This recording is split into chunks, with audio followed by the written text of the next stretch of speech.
کیے جا سکتے ہیں، اور میں نے سوچا کہ شاید بہت زیادہ وقت ہوگا، میں نے اس کے لیے کچھ واقعات جمع کیے تھے، لیکن وقت نہیں، اور بہت سارے واقعات آپ خود جانتے ہیں۔ میں تو صرف ایک واقعہ جو صحابہ کے دور کے تربیت یافتہ تھے، حضرت عبید بن عمیر رضی اللہ تعالیٰ مکہ میں ایک عورت رہتی ہے، بہت حسین و جمیل ہے، اور اس کو اپنے حسن کے اوپر ناز بھی ہے اور کردار میں تھوڑی کمزور بھی ہے۔ ایک وقت میں شیشے کے سامنے اپنے چہرے کو دیکھتی ہے، اپنے شوہر سے کہتی ہے کہ تم بتاؤ اس چہرے کو اگر کوئی دیکھ لے کیا وہ فتنے سے بچ سکتا ہے، وہ گناہ سے بچ سکتا ہے؟ نہیں بچ سکتا ہے۔ اس چہرے کو جو بھی دیکھے گا وہ فتنے میں پڑ جائے گا۔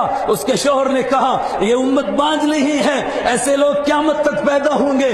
خود اس مکہ کے اندر عبید بن عمیر ایسے انسان ہیں کہ جو تجھے دیکھیں گے مگر اس کے باوجود فتنے میں نہیں پڑیں گے۔ اس نے کہا کہ مجھے پھر اجازت دیجئے کہ میں اس کو آزما لوں، ذرا امتحان کر لوں۔ شوہر نے کہا کہ آزما لے۔ اس نے کہا جا تو آزما لے، نہیں تو کامیاب ہوگی۔ وہ گئی حضرت عبید بن عمیر کے پاس اور بہانہ بنایا کہ میں آپ سے ایک مسئلہ پوچھنا چاہتی ہوں، اور اس سے پہلے وہ آیتیں نازل ہو چکی ہیں، فَاسْأَلُوهُم مِّن وَرَاءِ حِجَاب، پردے کے پیچھے سے سوال کرو، اور جب گھر سے باہر نکلو تو اپنے اوپر اپنے چہرے کو ڈھانک کر کے پردہ کر کے باہر نکلو۔ وہ سب اس کو معلوم ہے، اور مکہ کا ماحول ایسا نہیں ہے کہ کوئی عورت بے پردہ باہر نکل سکے، یہ پردے کے ساتھ نکلتی ہے، ان کا دروازہ کھٹکھٹاتی ہے اور پردہ کر کے اندر جاتی ہے کہ ایک بڑا ضروری مسئلہ پوچھنا ہے، اس مسئلے کے بغیر میں رہ نہیں سکتی ہوں اور آپ کے سوا کوئی بتا نہیں سکتا ہے۔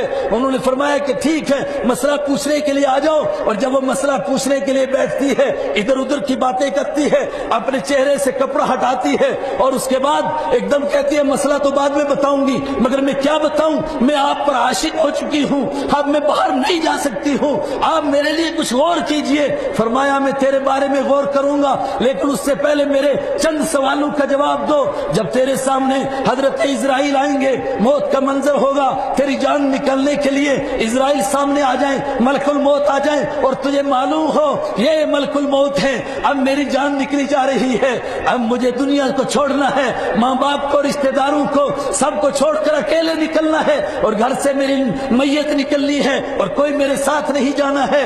اس وقت میں ملک الموت تیرے سامنے موجود ہو، تو کیا کہہ سکتی ہے مجھے کہ میرے بارے میں غور کرو؟ اس نے کہا نہیں کہہ سکتی ہوں۔ جس کے سامنے موت کا منظر ہو، جس کے سامنے یہ وجوہ یومئذ ناظرہ الی ربها ناظرہ ووجوہ یومئذ باسرہ تظن ان یفعل بها فاقرہ، جس کے سامنے یہ منظر ہو، کچھ چہرے حشاش اور بشاش ہوں، کھلکھلاتے ہوں، اور کچھ چہرے اداس ہوں، اور ان کو لگے کہ اب کمر توڑی جائے گی، اب رب کی عدالت میں پیش کرنے کے لیے روح نکالی جائے گی۔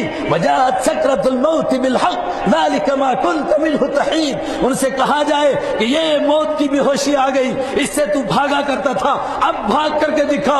اس وقت میں تو مجھ سے یہ سوال کر سکے گی؟ اس نے کہا نہیں کر سکتی ہوں۔ کہا دوسرا سوال، تجھے قبر میں ڈالا گیا، تیرے رشتہ دار واپس آ گئے، تیرے گھر والے واپس آ گئے، اور اوپر سے بند کر دیا گیا، اور قبر کے کیڑے ہیں، اور رات کی اندھیری ہے، اور قبر کی اندھیری ہے، اور پھر تیرے پاس منکر نکیر پوچھ رہے ہیں من ربک، تیرا رب کون ہے، تیرا دین کیا ہے، وما تقول فی ھذا الرجل، اور ان کے بارے میں تو کیا کہتی ہے، یہ محمد عربی صلی اللہ علیہ وسلم تیرے سامنے ہیں۔ مکہ کے کافروں سے پوچھا تھا الم یعرفوا رسولہم افلم یعرفوا رسولہم، کیا انہوں نے اپنے رسول کو نہیں پہچانا، اس لیے نہیں مانتے ہیں؟ وہ رسول جس کو چرندوں نے پہچانا، جس کو درندوں نے پہچانا، جن کو جھاڑیوں نے پہچانا، اور جس کو چاند نے پہچانا، اے مکہ کے مشرکو کیا تم نے اس کو نہیں پہچانا، اس لیے نہیں مانتے ہو؟ اور پھر قرآن کریم نے کہا بل جاءہم بالحق، نہیں تم نے پہچانا ہے، اصل میں وہ حق لے کر کے آئے ہیں،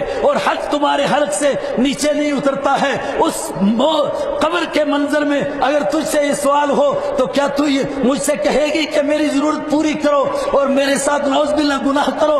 کیا اس وقت میں تو یہ سوچ سکتی ہے؟ اس نے کہا میں نہیں سوچ سکتی ہوں۔ کہا آگے بڑھ جا، محشر کا میدان ہے، تو سب کے سب انسان حاضر ہیں اور ایک دوسرے کو پہچان رہے ہیں، لیکن لا یسأل حمیم حمیما، کوئی دوست کسی دوست کو نہیں پہچانتا۔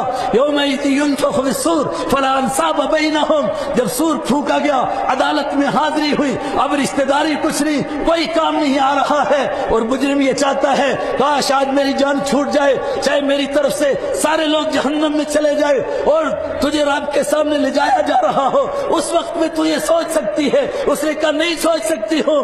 کہا پھر جب اعمال نامے مل رہے ہوں، اما من اوتی کتابہ بیمینہ، ہائے یہ ویسا خطرناک منظر ہے، میں اور آپ سب نہیں گھبراتے، صحابہ گھبراتے ہیں۔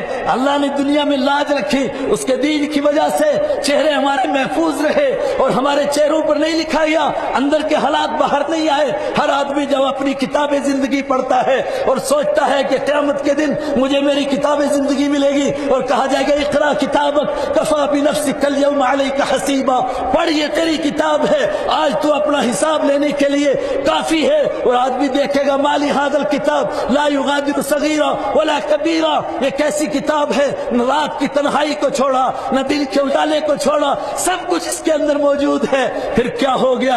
اس وقت میں تو اس کام کے اس برے گناہ کا تو خیال کر سکتی ہے۔ اس نے اس کی ایک چیخ نکلی، اس نے کہا مجھے کاش واپس جانے دیجیے، میں نہیں سوچ سکتی ہوں۔ یہ سب وہی سوچے گا جو آخرت کو بھول جاتا ہے۔ میرے بھائیو، اس تصور کا، اس منظر کا ایک مرتبہ تصور کرو جب مجھے اور آپ کو محشر کے میدان میں کھڑا کیا جائے گا، آقا مدنی صلی اللہ علیہ وسلم کے حوض پر ہم پیش ہوں گے، اور ہم اس وقت میں بھیک مانگیں گے آپ سے شفاعت کی، اور آپ کے حوض کے پانی کی بھیک مانگیں گے۔ اور آپ وہ حدیث میں سن سکے کہ اس وقت میں ایسے بدنصیب بھی لوگ آئیں گے جو آگے بڑھیں گے، اور میں ان کو پانی دینا بھی چاہوں گا، لیکن جبرائیل علیہ السلام کہیں گے یہ نام آپ کا لیتے تھے، کام کسی اور کا کرتے تھے۔ میں کہوں گا سحقن سحقن، تم نے مجھ کو بدنام کیا، میرے صحابہ کا نام رکھا، اور تمہاری بیٹیوں نے میرے بیٹیوں کے نام رکھے، میری بیویوں جیسے نام رکھے، اور کام تم نے وہ کیے جس سے یہودی بھی شرمائے، جس سے عیسائی بھی شرمائے، جو حیوانوں سے بدتر کام کیے۔ سحقن سحقن من ذا الذی غیر بعدی دینی، دفع ہو جاؤ دفع ہو جاؤ، آج تم میرے سامنے آنے کے لائق نہیں۔ جب انسان کو یہ تصور پیدا ہوتا ہے، پھر معاشرہ درست ہوتا ہے، پھر حالات درست ہوتے ہیں۔ اور پھر ایک مرتبہ عرض کرتا ہوں، اگر نہیں سوچیں گے اللہ کا دین محتاج نہیں ہے۔ یا ایھا الذین آمنوا، جو میں نے آیت پڑھی تھی یہودیوں سے دوستی نہ لگاؤ، اسی کے آگے ہیں من یرتد منکم عن دینہ فسوف یأتی اللہ بقوم یحبهم ویحبونہم،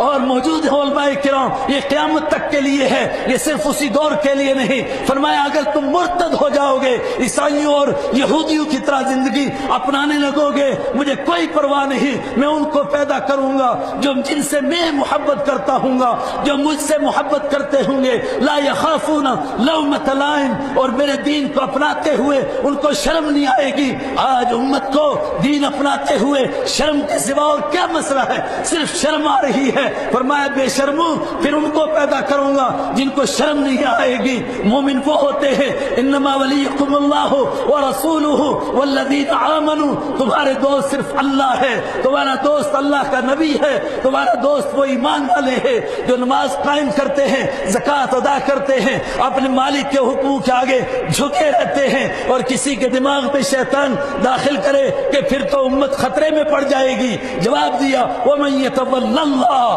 جو اللہ سے دوستی لگا لے گا فإن حزب اللہ هم الغالبون، پھر اللہ کی جماعت ہی غالب آتی ہے۔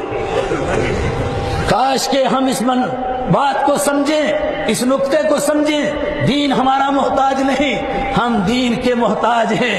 اور آج حالات بالکل ایسے ہیں جو تیزی کے ساتھ لوگ ایمان لا رہے ہیں۔